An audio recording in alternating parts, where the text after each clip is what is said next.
Lorsqu'on est un peu différent, par exemple parce qu'on habite dans une tiny house, il vaut mieux se méfier de ne pas devenir trop différent.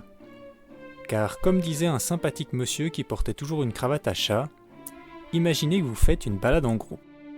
Si vous avez 10 mètres d'avance, les gens vous suivent. Ça va, vous me suivez? Ouais, ça va, t'es à 10 mètres, on te voit. Mais si vous avez 10 km d'avance, alors là, ils vous ont perdu. Ça va, vous me suivez? Merde, il est passé où? Il est chiant aussi à marcher 10 km devant. On l'a perdu. Du coup, si vous habitez une tiny house et que vous ne voulez pas perdre les gens normaux, vous ne pouvez pas en plus ressembler à ça. Attention, je ne suis pas en train de dire que vous n'avez pas le droit de ressembler à un ermite si vous le désirez. Juste que si vous ne voulez pas perdre les gens normaux, leur ôter toute possibilité de s'identifier à vous et de se mettre à votre place, de vous comprendre, alors vous allez probablement intérêt à ne pas devenir trop différent d'eux. Il vous faut donc un rasoir. Comme la majorité de la population, j'ai longtemps utilisé ce qu'on nous vend, un rasoir multilame. Le problème c'est que les lames s'usent rapidement, je trouve, c'est cher, le nettoyage est assez compliqué, il y a des poils qui restent coincés entre les lames, ça devient vite sale, le rasage est moyennement agréable, et de pire en pire avec l'usure des lames. C'est une pollution relative parce qu'il faut jeter toutes ces lames assez fréquemment. Par contre, l'avantage, c'est que c'est la norme. Tout le monde fait ça.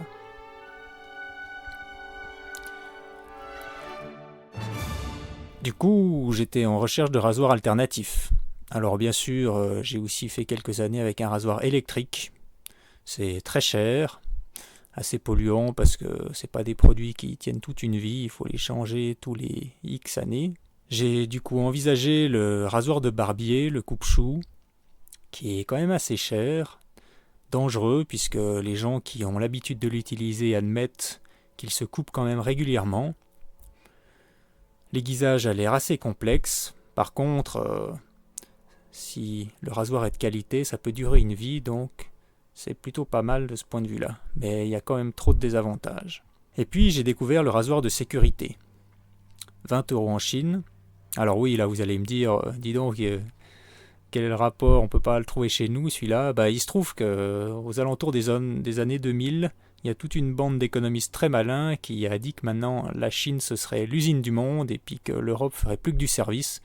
Donc maintenant tout est produit en Chine.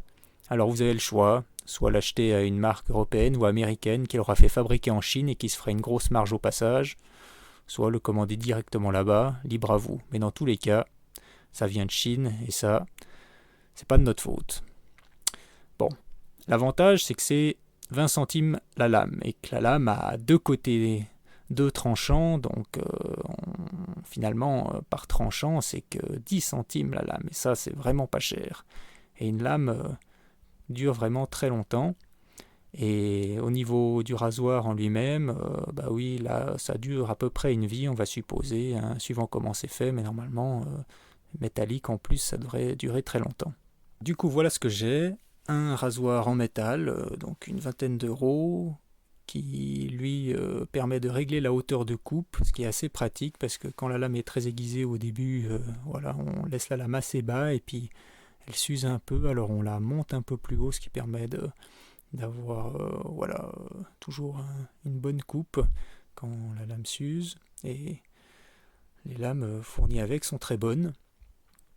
Un peu plus tard, j'en ai aussi acheté un en plastique pour une bouchée de pain pour les déplacements, parce qu'il est beaucoup plus léger.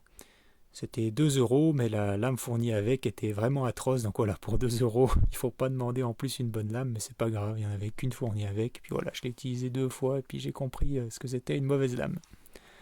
J'ai testé une autre lame de marque, aussi à 20 centimes, qu'on trouve en supermarché, qui était aussi très bonne. Le rasage est hyper agréable, beaucoup mieux beaucoup mieux qu'un multilame neuf. Le nettoyage est simple et efficace, et très hygiénique. Au niveau du rasoir, si le chromage tient, mais c'est des traitements qui tiennent normalement, ça devrait effectivement durer une vie ou plus. Et même ma chérie est convaincue, donc ça va aussi évidemment très bien pour les femmes. La question c'est comment se fait-il que les rasoirs électriques et multilames, qui sont plus récents, mais qui sont moins performants, moins économiques, coûtent plus cher, et moins écologiques, se soient malgré tout imposés et que ce soit devenu la norme aujourd'hui? C'est quand même fou, non? On a aujourd'hui un produit, une solution qui est moins bien, à peu près tout point de vue que le rasoir de sécurité qui est plus ancien, et pourtant aujourd'hui on a presque oublié le rasoir de sécurité. C'est fou, non? Est-ce que finalement le progrès, ou ce qu'on appelle le progrès, c'est pas une régression? Et la question là derrière, c'est est-ce qu'on peut encore faire confiance au système, quoi? Est-ce qu'il n'est pas en train de devenir débile si les nouveaux produits, les nouvelles solutions qu'il propose, qui s'imposent, elles sont moins bien que celles d'avant? Quand on cherche 2 exemples, j'en ai pas trouvé énormément, mais vous avez peut-être des idées. Pour moi, il y a les freins à disque sur un vélo de route, ça ne fait aucun sens. C'est plus lourd, c'est inutile, parce qu'en général sur un vélo de route, on ne freine pas tellement. Et on comprend bien que le seul argument, c'est de faire vendre des vélos neufs. Voilà, on peut dire aux gens, mais regardez, c'est génial, vous allez passer aux freins à disque, c'est bien mieux que les freins sur jantes. Sauf que les disques, c'est aussi tout un tas de problèmes, ça fait vite du bruit, ça doit aussi être réglé, ça doit aussi être entretenu, et c'est au final plus complexe que des freins à patins. Donc là aussi, le progrès n'en est pas un. Un autre exemple, pour moi, ce serait le sport inutile et cher qu'on fait en salle. Inutile dans le sens où il n'a pas à courir sur un tapis électrique, à part peut-être faire grossir ses muscles et puis se maintenir en forme, on fait rien de plus, alors que on pourrait faire quelque chose d'utile et payé dans la nature, par exemple couper du bois, travailler au champ, etc. Et là, nos muscles serviraient vraiment à quelque chose. Donc là aussi, on a quand même une solution qui est devenue, qui prend une place énorme, qui est un peu spéciale. Donc est-ce que le système est vraiment devenu débile? Je ne crois pas, c'est juste qu'il protège ses intérêts. Et c'est quoi ses intérêts? J'ai fait un petit tableau avec à gauche ce qui est bon pour le système et à droite mauvais pour le système. Donc ce qui est bon pour le système, c'est la croissance économique. Globalement, voilà, ça c'est le critère numéro 1. On veut que le produit intérieur brut augmente. Donc pour ça, il faut beaucoup de création de richesse, donc des personnes qui travaillent beaucoup. Donc voilà, la valeur travail, ce qu'on appelle la valeur travail, qui n'est pas une valeur pour moi, parce que c'est ce qu'on fait dans le travail qui a une valeur, c'est pas juste de travailler bêtement. Un tueur à gages, il a une super valeur travail, mais on est d'accord que il manque une question d'éthique là-dedans. Bref, ça méritera peut-être une vidéo dédiée. La surconsommation et la consommation tout court, c'est très bon pour le système, voilà, parce qu'il faut que vous gagniez beaucoup d'argent et que vous le dépensez beaucoup aussi. Tout ça crée évidemment de la pollution qui est indirectement bonne pour le système parce qu'il faut après dépolluer tout ça, ça crée aussi des emplois, ça permet de vendre plein de choses. Ce qui est bon pour le système, c'est les consommateurs, les consommatrices esclaves, donc qui passent leur vie à travailler et le reste du temps à acheter. Voilà, ça c'est l'humain idéal pour le système, c'est un salarié consommateur qui ne fait que ça. Du coup, avec les exemples qu'on a vus avant, on peut se dire que la stupidité, le manque d'intelligence est assez bon pour le système, puisque voilà, ça permet d'acheter n'importe quoi, et tant mieux, c'est ce que le système souhaite qu'on achète, que ce soit utile ou non, il s'en fout, lui, il veut juste qu'on achète encore et encore, qu'on surconsomme. Ce qui est bon pour le système aussi, c'est les personnes dépressives, parce qu'on peut leur vendre des antidépresseurs. Les personnes aux soins intensifs, c'est encore mieux, parce qu'elles coûtent des milliers d'euros par jour, et ce qui coûte à quelqu'un rapporte à quelqu'un d'autre. L'important, c'est de créer un flux monétaire. On s'en fiche si ça coûte ou ça rapporte, tant qu'il y a beaucoup d'argent en jeu. Ça, c'est vraiment le jackpot, les gens en soins intensifs. Mais vous voyez, c'est un peu spécial quand même. Et pour finir, les personnes malheureuses, car quand on n'est pas très heureux, on regarde la pub et la pub nous dit quoi? Si tu veux aller mieux, achète ça et on surconsomme. À droite, la colonne mauvais pour le système.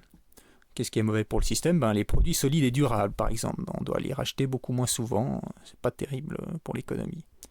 les produits qui sont réparables pour moins cher que le neuf. Voilà, donc si on peut réparer, on ne va pas acheter du neuf, on va dépenser moins, donc c'est aussi moins bon. Réduire le temps de travail, on crée moins de richesse, donc là aussi c'est pas très bon pour le système. Le temps libre, alors il y a le temps libre où on consomme, hein. Si votre temps libre c'est prendre l'avion, partir en vacances, passer des nuits dans un hôtel, là c'est pas, vous consommez, vous faites que de consommer, donc il faut bien qu'à un moment vous ayez le temps de dépenser ce que vous avez gagné.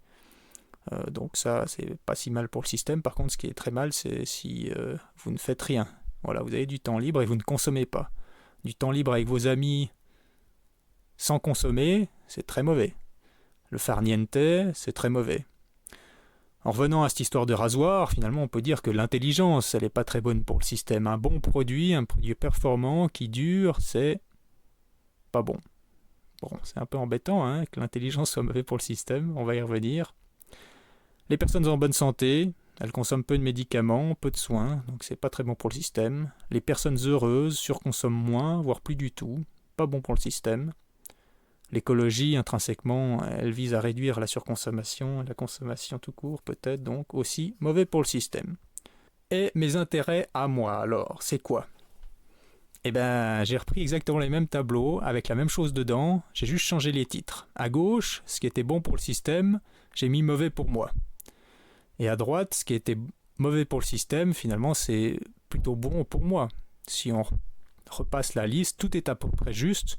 Bon, on va passer sur la croissance économique, la création de richesses. Ça, on va pas les discuter maintenant. Disons que voilà, on les néglige pour l'instant, on va pas en parler. Mais travailler beaucoup, c'est pas très bon pour moi. Surconsommer, bof, la pollution, c'est pas très bon. Être esclave, c'est pas très bon pour moi non plus. La stupidité, j'aimerais pas trop. Être dépressif ou aux soins intensifs ou malheureux, disons que c'est pas vraiment bon pour moi ça. Par contre, ce qui est bon pour moi, c'est des produits solides et durables, des produits réparables. Travailler un peu moins, c'est pas si mal, hein. J'aimerais avoir le droit des fois d'avoir du temps libre et de pas être obligé d'acheter pendant ce temps libre non plus, donc ça aussi ce serait bon pour moi, de des fois rien faire. Est-ce que c'est un droit encore aujourd'hui de rien faire? C'est pas facile, hein. Quand est-ce que vous ne faites vraiment rien et que vous ne consommez pas? Il n'y a pas beaucoup d'heures par semaine où on fait ça. J'aimerais bien être intelligent aussi, en bonne santé, heureux, et l'écologie aussi c'est quand même bon pour moi. Donc qu'est-ce que ça veut dire tout ça? Ça veut dire qu'il faut aujourd'hui choisir entre le système ou le bien-être. Est-ce que j'ai envie de servir le système et aller mal, ou aller bien et du coup aller contre le système? C'est assez fou, hein. On a créé un système qui aujourd'hui va contre nos intérêts. C'est fou et ça explique peut-être pourquoi on est dans une telle situation. Alors, que faire avec tout ça? Peut-être changer de rasoir pour essayer. C'est moi qui incite à la surconsommation maintenant, mais peut-être que si ce rasoir est si bien que ça va vous faire moins consommer au final. Et peut-être réfléchir à notre souhait d'être ou non les pigeons du système, parce que si on se laisse avoir par le système, on pourrait risquer d'y laisser notre vie. Donc peut-être est-il temps de reprendre sa vie en main et de choisir si nous voulons servir notre intérêt, notre bien-être, ou servir le système. À ce sujet, il y a un petit film excellent que je vous recommande chaudement. Il est là, cliquez et regardez. Et dites-moi aussi si vous avez des exemples de progrès qui n'en sont pas, ça m'intéresse beaucoup. Merci et à bientôt.